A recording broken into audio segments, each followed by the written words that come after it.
क्या नाम है आपका? मैं देव नारायण सिंह, अध्यक्ष ब्लॉक कांग्रेस कमेटी जखनिया गाजीपुर। अभी देखा जाए तो लगातार लोकसभा चुनाव की समीकरण काफ़ी 1 जून को मतदान होना है और समीकरण भी काफ़ी धीरे धीरे बदलाव हो रहा है। कहीं ना कहीं बसपा भी चुनावी मैदान में है, भाजपा भी है और इंडिया गठबंधन भी है। क्या लगता है कि वाराणसी जो काशी नगरी है कहा जाता है, वहाँ से अब तक कोई प्रत्याशी कांग्रेस का नहीं खड़ा हुआ, क्या लगता है वहाँ से? ऐसा है कि कल हमारे प्रदेश अध्यक्ष श्री अजय राय वाराणसी में पर्चा दाखिला करेंगे कांग्रेस पार्टी के तरफ से, इंडिया गठबंधन के तरफ से।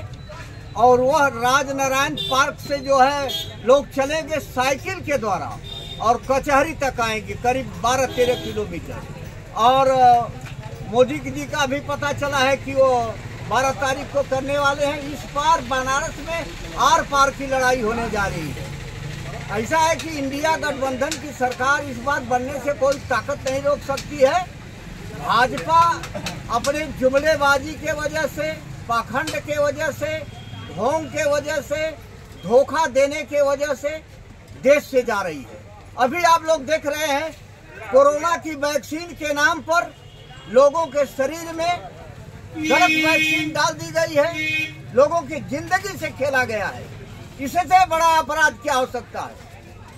और देख लीजिए अभी जो ये कंपनियां, 16 कंपनियों से मोदी जी ने सीबीआई, ईडी का दबाव बना करके चंदा लिया है और उस चंदा लेने के वजह से ये देश में महंगाई बढ़ी है। जिस कंपनी से आप चंदा लेंगे वो कंपनी जो भी माल तैयार कर रही है उस माल पर उस चंदे को रख देगी।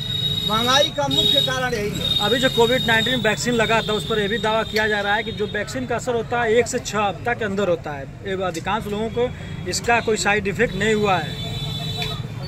सवाल मैं तो ये कह रहा हूँ कि कोरोना कोई बीमारी नहीं थी। कोरोना एक बीमारी लाई गई और कोरोना के नाम पर देश के खजाने को लूटा गया।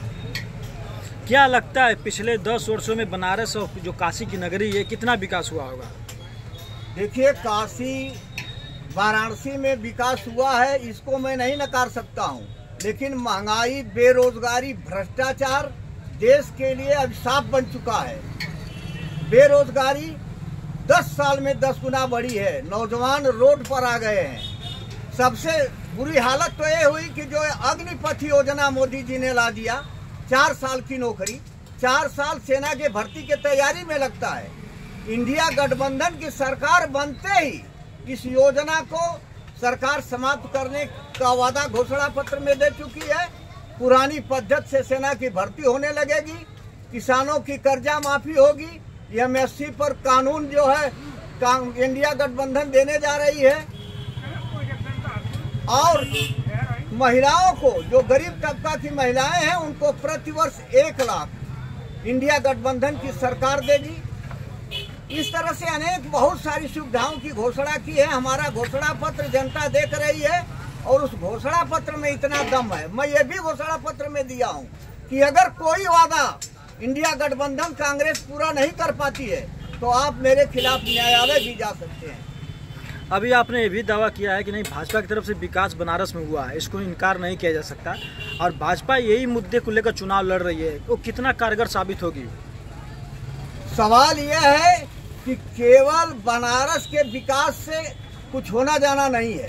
सवाल यह है कि देश में रोजगार के अवसर मोदी सरकार में बढ़े हैं कि घटे हैं। तो मेरे नज़र से बहुत काफ़ी घटे हैं। जब सरकारी संस्थाओं को बेच दिया जाएगा, निजीकरण में डाल दिया जाएगा, गिरवी रख दिया जाएगा, एक कंपनी अगर लगी हो मोदी राज में, कोई मेरे देश में चैलेंज के साथ कहता हूँ रोजगार का अवसर बढ़ाओ, तो जो कोई चैलेंज लगाना चाहे लगा सकता है।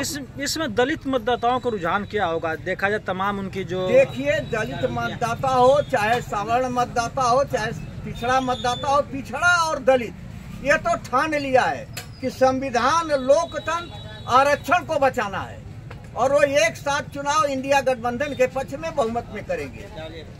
अभी आपने आरोप लगाया है कि 12 कंपनियों से पैसा लिए, 16 कंपनियों से लिए। तो अभी माननीय नरेंद्र मोदी जी अपने भाषण के माध्यम से कह रहे थे कि आप लोग भी उन कंपनियों से टेम्पू भर के रुपया लिए हैं। हम ये कह रहे हैं, इनका शासन है, इनकी ईडी है, इनकी सीबीआई है, इनका पुलिस है।